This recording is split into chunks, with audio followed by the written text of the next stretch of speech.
Halo semuanya, selamat bertemu lagi dengan saya Bambang Purwoko, masih di Bambang Purwoko Channel. Dan kali ini kita kedatangan tamu yang sangat spesial, sangat istimewa, yaitu Pak Willem Wandik. Beliau adalah Bupati Puncak tahun 2013, 2018, dan 2018-2023. Saya ingin bertanya ke beliau ini, Pak Wandik, ada persoalan umum tentang bagaimana menjaga kedamaian tapi sekaligus keamanan juga di Papua secara umum dan juga di Puncak. Nah, selama ini kita melihat bahwa di Puncak terlihat ada hubungan yang relatif harmonis antara warga masyarakat dengan warga masyarakat, antara warga masyarakat dengan pemerintah daerah, dengan pejabat hubungannya juga baik ya, dan juga antara warga masyarakat, pemerintah daerah dengan aparat keamanan, TNI Polri khususnya. Nah, ini jadi rahasianya apa? Menjalin hubungan yang harmonis antara masyarakat, aparat, dan juga pemerintah daerah.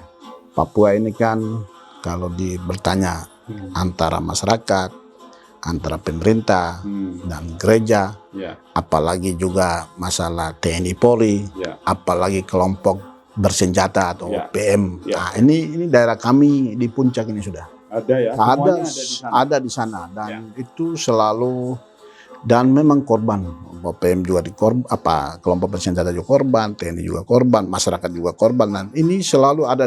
Kita dikatakan Puncak ini gudangnya, arenanya itu sudah dinamika hidupnya itu ya ada di Puncak, ada di situ, dan sehingga kami ada di situ dan dibentuk. Dan saya sebagai bupati, maka baik itu Suwangi, baik itu TNI, baik itu kelompok bersenjata, baik itu masyarakat, bapaknya dan panglimanya saya. Nah itu. Dan saya harus ambil jadi pemimpin. Nah, punya kewenangan sebagai pemimpin dan punya otoritas untuk melihat hal itu. Itu semuanya manusia, Pak. Manusia yang harus perlu dilihat. Nah itu dia. Karena semua warga negara Indonesia, masyarakat Indonesia, pemerintah juga Indonesia, semua kan ini kan kewarganegaraan kita semua. Nanya karena beda pendapat, mungkin perlu ada melihat secara baik, menghargai aspirasi juga. Maka dimaknai semua menjadi aspirasi.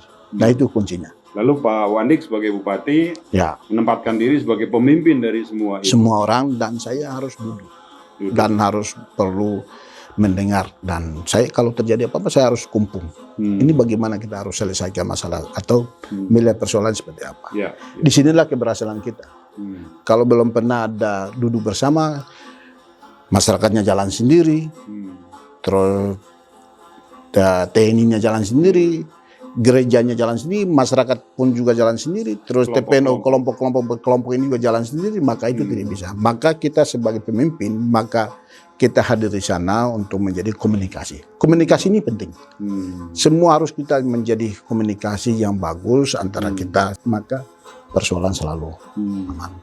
Dan itu kami lakukan di daerah di sana. Nah, kalau ketika terjadi ada korban TNI, korban TPN, apalagi masyarakat juga, maka yang mana yang kita harus mengedepankan itu? Maka perlu ada ke depan adalah menguasai persoalan. Harus menguasai persoalan. Kalau kita tidak menguasai persoalan, maka keputusan, diskusi, terus rapat itu jadi mentah. Betul. Kita harus ada pertemuan, itu menjadi penting. Terus ada komunikasi antara kelompok satu dengan kelompok satu, bahwa mereka ini adalah warga masyarakat, warga sipil masyarakat.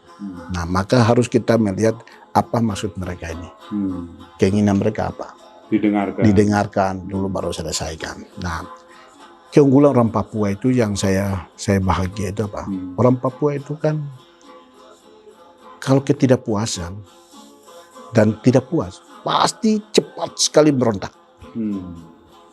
Dan itu orang Papua itu tulus. Orang Papua itu merasa bahwa itu tidak benar dan tidak, tetap dia mengungkapkan ekspresi dengan tindakan.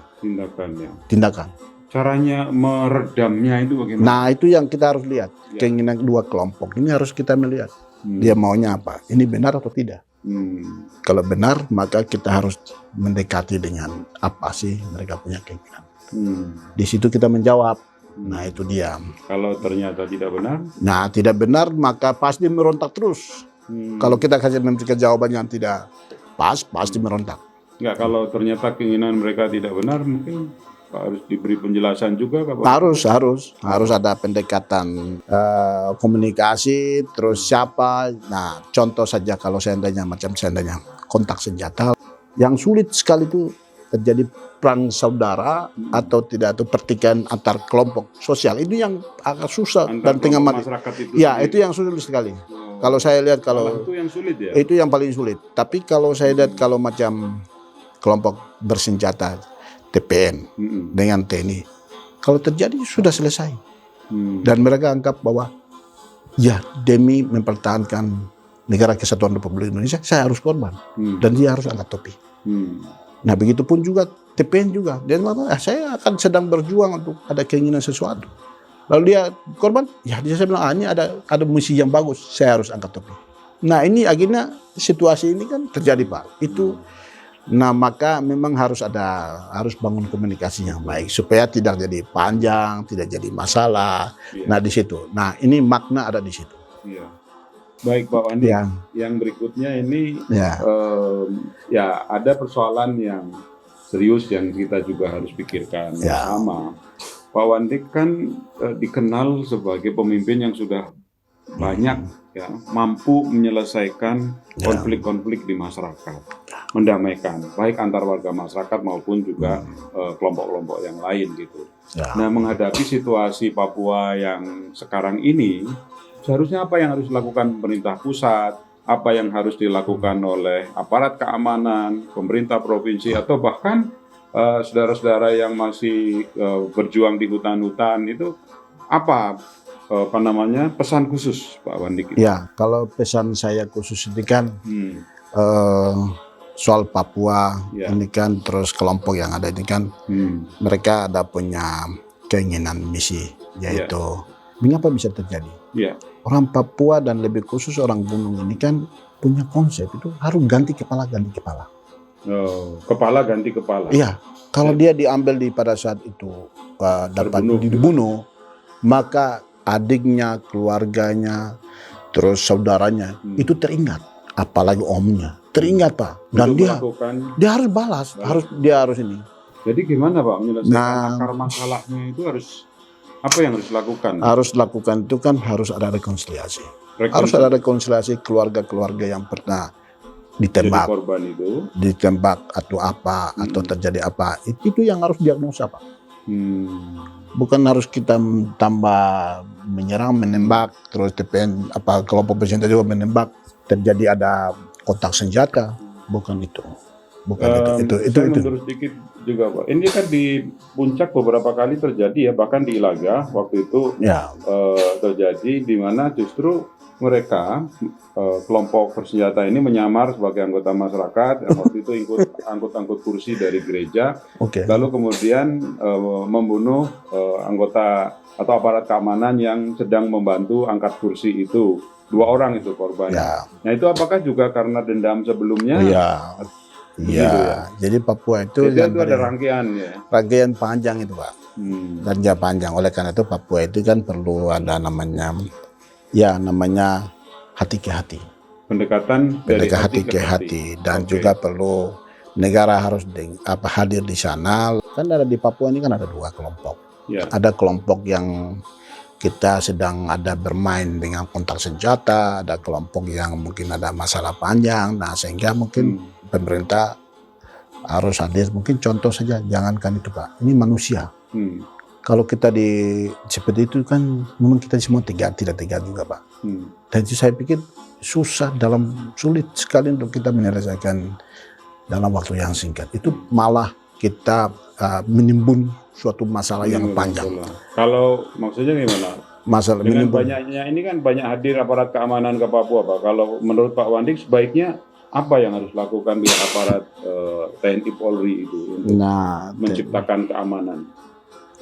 perlu ada kebijakan khusus. Kebijakan Khusus ya. untuk bagaimana hadapi orang Papua, terus hadapi mungkin dan juga mungkin daerah-daerah yang mana sering ada kelompok senjata masuk, maka itu kan ada perilaku suku, marga, semua kan ada di situ.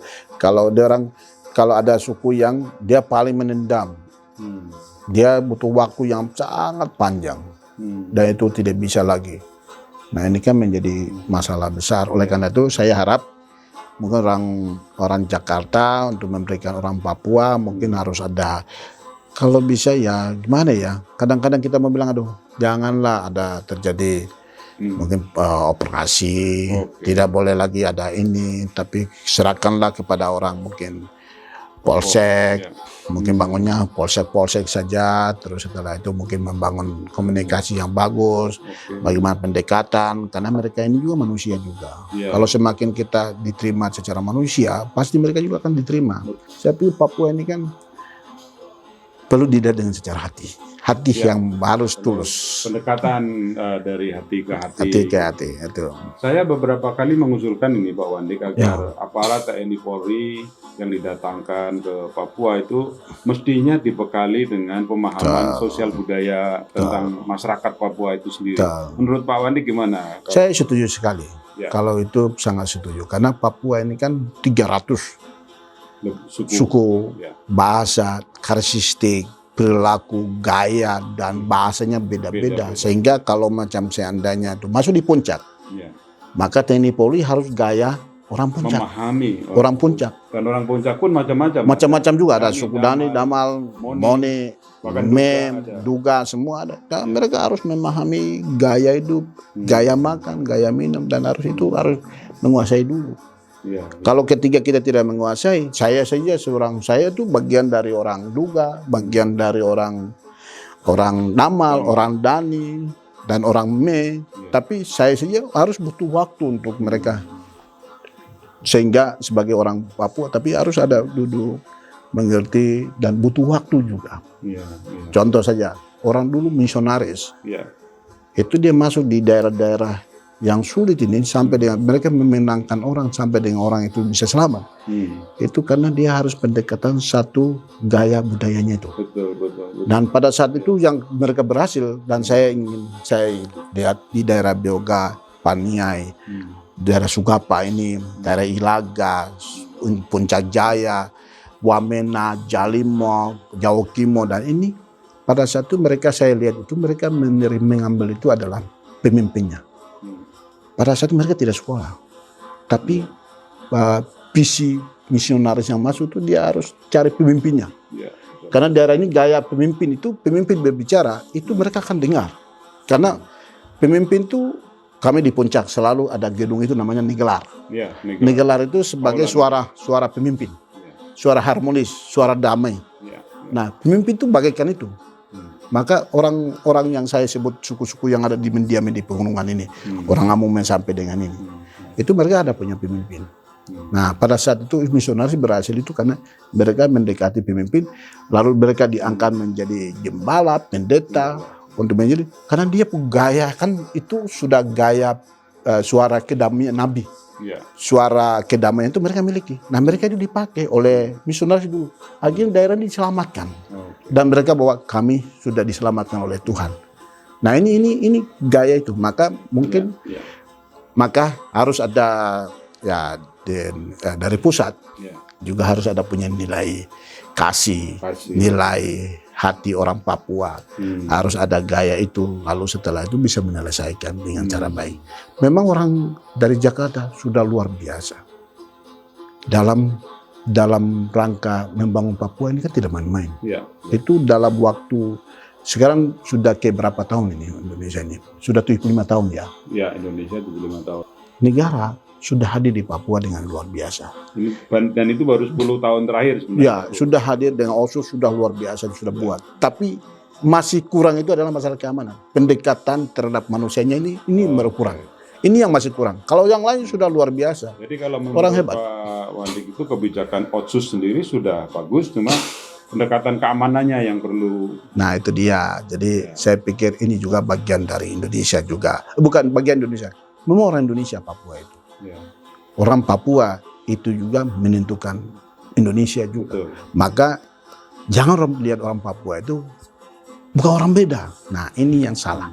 Makna ini yang harus diambil oleh pemimpin-pemimpin negara yang untuk membuat suatu strategis untuk ya, situasi damai, tanah damai. Orang selama ini kan selalu dikeluarkan bahwa Papua harus tanah damai. Nah, ini maknanya apa?